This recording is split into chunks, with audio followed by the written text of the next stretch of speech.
ভালো রাজনৈতিক স্থাপনার মধ্য দিয়ে আমরা অপরাজনীতির বিলুপ্তি ঘটাতে পারব। সেই রাজনীতির চর্চা আমাদেরকে করতে হবে।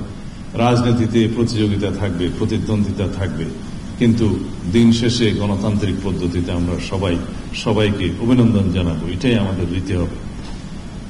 আমাদের এখানে অনেকে প্রশ্ন করেছে, এটা কি জাতীয় রাজনীতিতে কোনো প্রভাব রাখবে? আমি বলতে চাই, ডাকসু, রাকসু, চাকসু বিভিন্ন নির্বাচন আমার ছাত্র জমানা থেকেই আমরা তখন ভোট দিয়েছি, দেখেছি যাদেরকে নির্বাচিত করেছি। এটা 80-র দশকের কথা বলছি, 70-এর দশকের শেষের দিকের ছাত্র আমি। যারা ডাকসুতে নির্বাচিত হয়েছে তারা বৃহৎ কোনো রাজনীতির মূল দলের ছাত্র সংগঠন না হলে জাতীয় রাজনীতিতে তারা আসতেই পারে না। কারণ আমি নেব না, এখনো ডাকসুতে ভিপিজিএস হয়েছে, অনেক নেতা জাতীয় রাজনীতিতে আছেন, কেউ বা হারিয়ে গিয়েছেন। তাদের মধ্যে যারা বৃহৎ রাজনৈতিক সংগঠনের অন্তর্ভুক্ত ছিল তাদের কেউ কেউ জাতীয় সংসদে এসছে, বাকিরা এখনো পর্যন্ত লড়াই করছে, সংগ্রাম করছে আসার জন্য।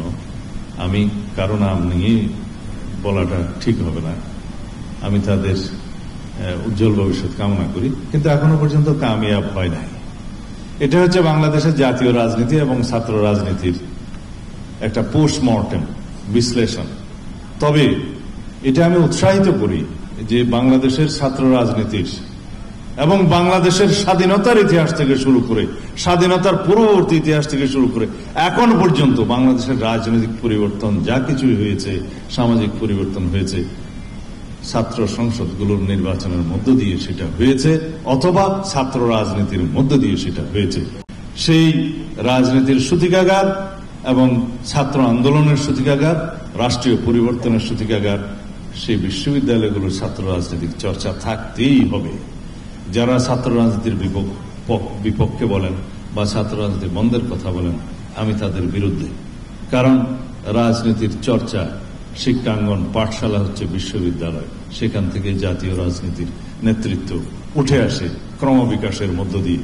আমরা ছাত্র রাজনীতি করেছি, আমাদের সাথে অনেকেই বাংলাদেশের জাতীয় রাজনীতিতে প্রতিষ্ঠিত, তারা জাতিকে বিভিন্নভাবে রাজনীতির ক্ষেত্রে অবদান রাখছেন। তাদের আমরা অবদান রাখতে পারছি কিনা জানি না, তবে আমরা চেষ্টা করছি। তবে রাজনীতির শিক্ষা শুরু হতে হবে ছাত্র রাজনীতি দিয়ে। তবে এমন ছাত্র রাজনীতি চাই না যে ছাত্র রাজনীতি ফেসিবাদী গোষ্ঠী অতীতে নজির স্থাপন করে গিয়েছে। আমরা এমন ছাত্র রাজনীতি চাই যে এই ছাত্র রাজনীতির মূল সূত্র হবে বাংলাদেশে জবাবদিহিতামূলক, সাম্যভিত্তিক, সুশাসন এবং নৈতিকতার রাজনীতি প্রতিষ্ঠা করবে।